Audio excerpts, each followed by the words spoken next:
Бисмилла қыздар, қалдарыңыз қалай? Бүгін сіздермен құрамы өте қарапайым және өте тез дайын болатын өте оңай салаттың рецептісімен бөліспекшімін. Сонымен бірге өте дәмді. Міндетті түрде жасап көріңіздер. Ол үшін бізге алма, свекла және осындай жаңғақ қажет. Тағы майонез. Алмаларымызды осылай тазалап, майда-майда етіп, кубиктеп турап аламыз.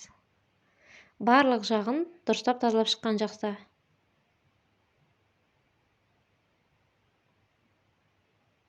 Осылай ұсақтап турап шығамыз.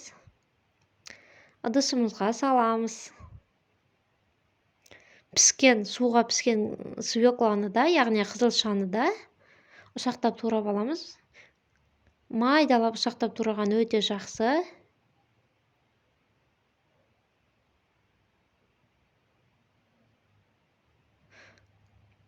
Ұсақтап турап алып, осылай ыдысымызға саламыз.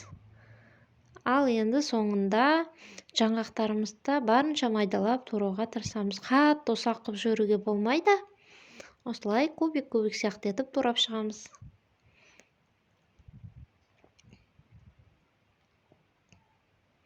Ыдысымызға саламыз.